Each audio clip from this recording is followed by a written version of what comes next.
The year is 1526.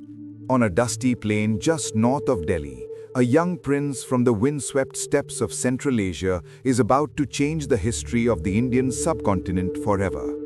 His army numbers barely 12,000 men. Across the field stands the Sultan of Delhi, Ibrahim Lodi, with nearly 100,000 soldiers and 1,000 war elephants. No one gives the young prince a chance.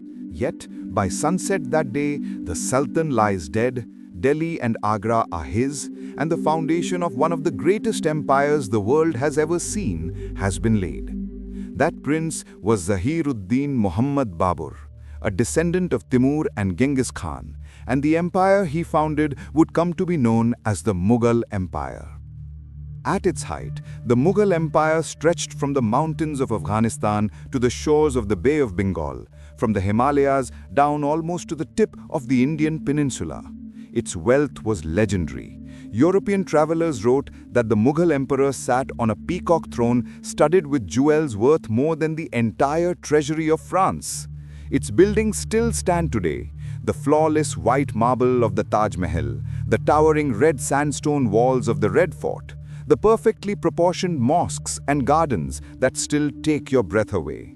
But how did a small band of warriors from Central Asia create something so vast, so rich, and so beautiful? And how did it all eventually come crashing down? This is the complete story of the Mughal Empire, a story of conquest, love, art, intolerance, glory, and heartbreaking decline.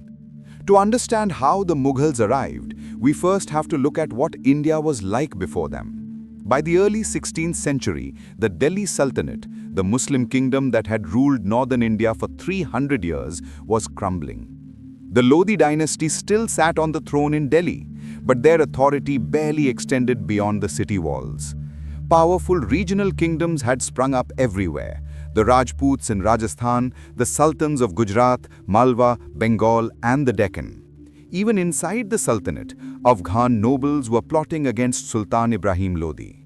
It was into this chaos that Babur stepped in. Babur was only 11 when he inherited the tiny kingdom of Ferghana in Central Asia. By the age of 21, he had lost everything and won it back several times. He had been driven out of his ancestral Samarkand twice and finally settled in Kabul. But he never forgot his claim to a greater destiny. In 1526, invited by disaffected nobles, he marched into India with an army that had two things no Indian ruler had ever faced before: field artillery and highly trained cavalry archers using the deadly Tulugma tactic, attacking from three sides at once. On the morning of April 21, at the first Battle of Panipat, Babur's cannons and matchlocks tore apart the Lodi army. By evening, the road to Delhi lay open. The Mughal Empire was born. Babur ruled India for only 4 years, but in that short time he laid strong foundations. He wrote one of the world's first autobiographies, the Baburnama, in beautiful Chagatai Turkish, describing India's fruits, animals, and even people with wonder. He died in 1530, and his son Humayun inherited the throne. Humayun's story is one of the most dramatic in Indian history. Within 10 years, he lost everything. A brilliant Afghan warlord named Sher Shah Suri defeated him twice, first at Chausa in 1539, then decisively at Kannauj in 1540. Humayun fled across the desert with his pregnant wife Hamida Banu Begum. Their son Akbar was born in the fort of a Rajput chieftain, while Humayun was still on the run. For 15 years, Humayun lived in exile, mostly in Persia, where the Safavid Shah gave him refuge and troops. In 1555, he finally returned and recaptured Delhi, only to die 6 months later after falling down the stairs of his library. The empire he left behind was fragile, but it would soon become the strongest India had ever known, in the hands of his 13-year-old son, Akbar. Akbar is the reason the Mughals are remembered as one of the greatest dynasties in history. Crowned in 1556, he took personal control of the empire by 1560. What followed was 50 years of almost unbroken conquest and brilliant administration. He conquered Gujarat, Bengal, Rajasthan, Sindh, and large parts of the Deccan. But more importantly, he bound the conquered people to his throne. He married Rajput princesses, abolished the jizya tax on non-Muslims, and created a policy called Sulh-e-Kul, peace with all. In his new city of Fatehpur Sikri, he built the Ibadat Khana, where Hindu, Muslim, Jain, Christian, and Zoroastrian scholars debated freely. He introduced the Mansabdari system, a ranked bureaucracy that rewarded merit rather than birth. He had the land measured and taxed fairly. Persian literature, Indian painting, and architecture flourished under his patronage. Historians call him Akbar the Great for a reason. Under him, the Mughal Empire became not just powerful, but admired and loved. After Akbar came his son Jahangir, world Caesar. Jahangir loved art more than war. Mughal miniature painting reached its golden age under him. Painters like Ustad Mansoor could paint a single falcon feather so perfectly that it looked real. Jahangir was also a nature lover. He kept detailed records of flowers, animals, and even had a zebra brought from Africa.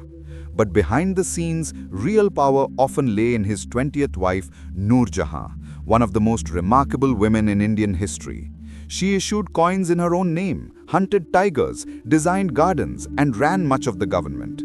The empire remained stable and rich, but it stopped expanding. Then came Shah Jahan, the king who turned the empire into marble and jewel light. In 1628, he took the throne and began building on a scale never seen before. Delhi's new city Shah Jahanabad, with its grand red fort, the Jama Masjid, the Moti Masjid, gardens in Kashmir, and above all, the Taj Mahal. Built as a tomb for his beloved wife Mumtaz Mahal, who died giving birth to their 14th child. It took 22 years and 20,000 workers to complete. The empire's wealth was at its peak. The famous peacock throne, studded with the Kohinoor diamond, was worth millions. But the endless building and wars in the Deccan drained the treasury. In 1658, Shah Jahan fell ill and his sons fought for the throne. The victor was the third son, Aurangzeb. Aurangzeb ruled for almost 50 years, longer than any other Mughal, and expanded the empire to its greatest size ever. He conquered the sultanates of Bijapur and Golconda, fought the Marathas in the Deccan for decades, and brought almost the entire subcontinent under one flag for the first time since Ashoka. But the cost was terrible. He reimposed the jizya tax, destroyed many temples, and alienated the Rajputs who had been the backbone of the Mughal army. Rebellions broke out everywhere: Marathas, Sikhs, Jats, Satnamis. The treasury emptied. Aurangzeb spent his last 25 years living in camps in the Deccan, far from Delhi, trying to hold his empire together. Before he died in 1707, he wrote to his son, "I came alone and I'm going alone. I have committed many sins. My heart is heavy." With his death, the Mughal Golden Age ended. What followed was rapid collapse. Aurangzeb's weak successors became puppets in the hands of powerful nobles. The Marathas carved out a huge empire in the west. Bengal and Hyderabad became independent under their Nawabs. The Sikhs rose in Punjab. In 1739, the Persian king Nadir Shah invaded, sacked Delhi, and carried away the peacock throne and the Kohinoor diamond. Mughal emperors after this were kings in name only, living on British pensions inside the Red Fort. The final blow came with the British East India Company. After victories at Plassey 1757 and Buxar 1764, the company became the real power in India. The Mughal emperor was reduced to a figurehead. In 1857, during the Great Rebellion against British rule, the last emperor, the poet king Bahadur Shah Zafar, was proclaimed Emperor of India once more. When the British crushed the revolt, they exiled him to Rangoon. There, in 1862, he wrote his famous couplet, "Kitna hai badnaseeb Zafar dafn ke liye, do gaz zameen bhi na mili kuए yaar mein." How unlucky is Zafar for his burial. He couldn't even get 2 yards of land in the beloved street. And with that, the Mughal Empire was gone. Yet the Mughals never really left. They gave us Urdu, one of the most beautiful languages in the world. They gave us biryani and kebabs, the gardens of Kashmir, the marble screens of Agra. They gave us Hindustani classical music, the fusion of Persian and Indian styles that still enchants us today. They gave us the idea that India could be one, even if that dream was never perfectly realized. From a homeless prince in Central Asia to the builders of the Taj Mahal, from the height of glory to exile in a foreign land, The story of the Mughals is the story of India itself. Magnificent, complicated, heartbreaking, and unforgettable. If this journey through 3 centuries of history moved you, please hit that like button, subscribe, and ring the bell so you never miss the next chapter of our past. See you in the next story. Khuda Hafiz.